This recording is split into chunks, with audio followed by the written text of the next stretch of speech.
Hey everybody, it's Helen Moses again, and I have another very special person with me today in this series I'm calling Putting the Pieces Together, and how it is that my book, Voice Unleashed, came to be.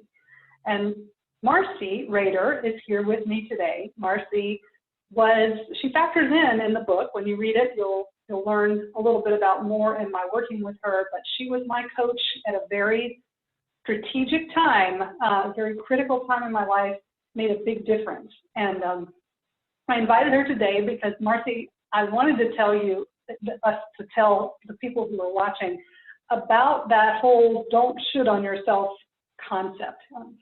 You were the first person that introduced me to that concept. And boy, was I doing that towards, through this journey. That was a big part for me, was recognizing how much I did that and how I needed to change it, and now knowing how much better my life is because I did. But I would love for you to share a little bit about why you latched onto that and why you think it's so important. Yes, first of all, plug for your book. I loved your book so much, and not just because I was in it, because I was surprised every time. I'd be like, oh my gosh, me. It's just like, it was so cool. But I loved your book. And I am not the person who came up with the concept of shoulding on yourself. I heard about it, read about it, I don't know, 4 or 5 years ago.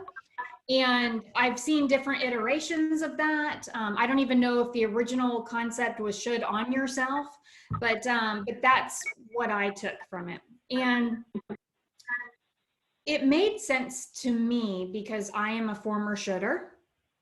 And even more so, a shoulder of other people. So I used to should on other people too. And when we say should, what we're saying is I failed or you fail. And that never makes us feel good. And so reframing that to I will, I want, or I get to can be really powerful for people. And also should is past tense, right? It's very passive. And it's not saying what we're going to do or how we're going to, be better or do better. With you were very much like many of the people that I coach. I coach high achievers and high potentials and a lot of business people. And people who are high achievers think that they should be doing everything and everything perfectly.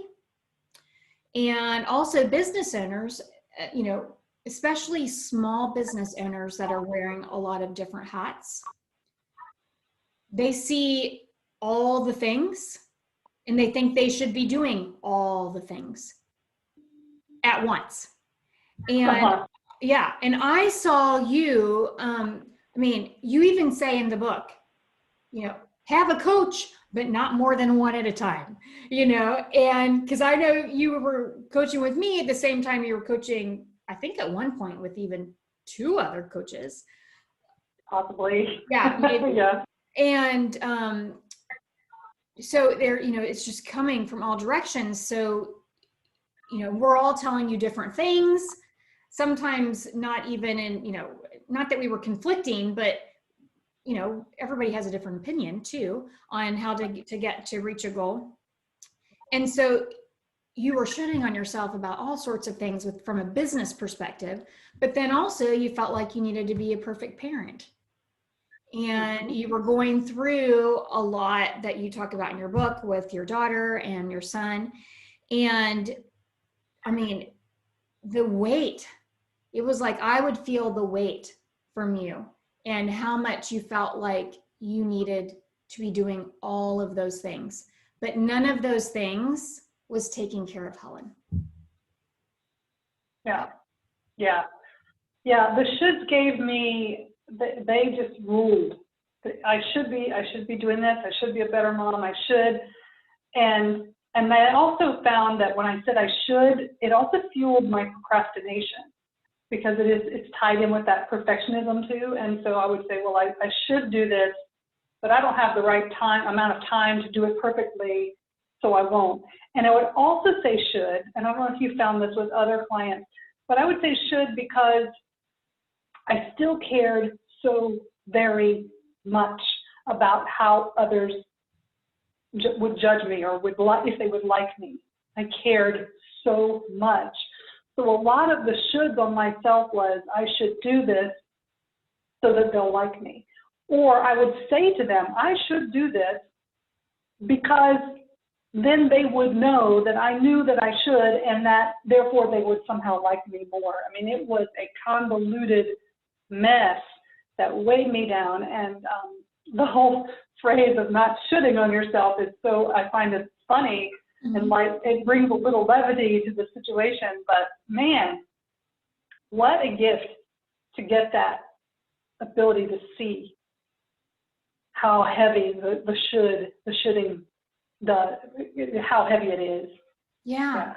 And I don't like to say people pleaser, because that wasn't what you were doing, but that wanting to be liked and understood, I think too. And for people to know that I am a hard worker and I am, doing my best. And so shoulding on yourself from that perspective too, I think, I saw you come a long, long way.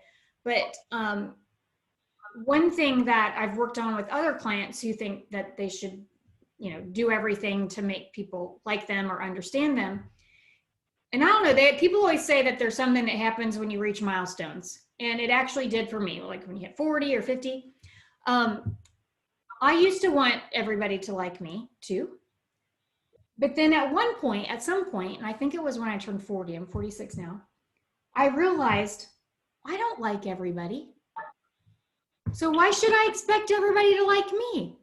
It's not, and some people I even dislike, but I could go see a speaker and they're lukewarm to me, like maybe they're great, but I didn't but then somebody else might be like, oh my gosh, they changed my world.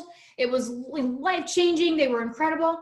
There are a lot of comedians that people, gravitate to that maybe I don't, or vice versa.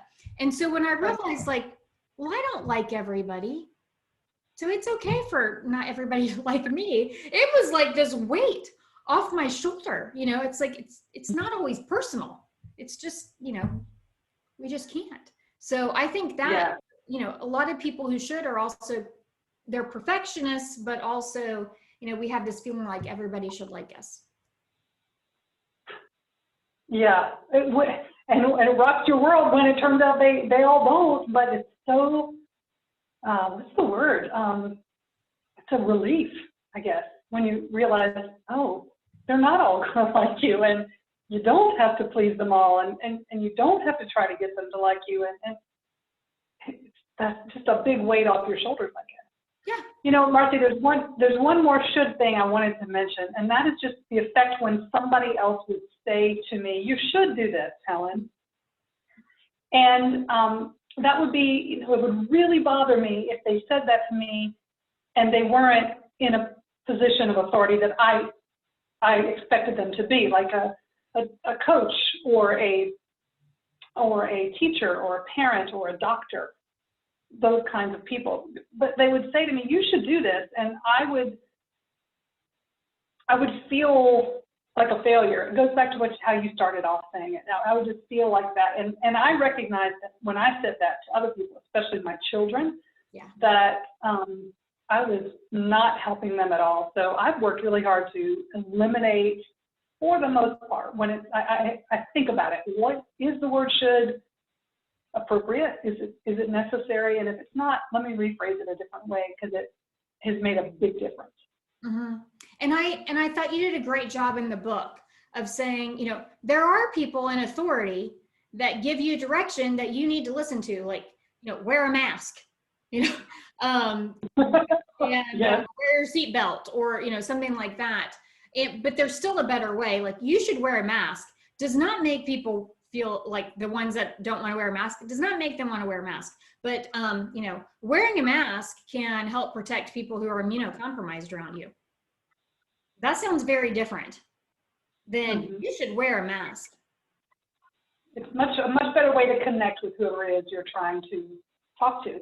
And I think that's a large piece of what's missing today. People are not doing the work that it takes to try to connect especially where we differ. I think if we can do that more, and I hope that my book will help people do that more, we can make a lot of progress in this world. Yeah. I think your book is going to help a lot of people, Helen.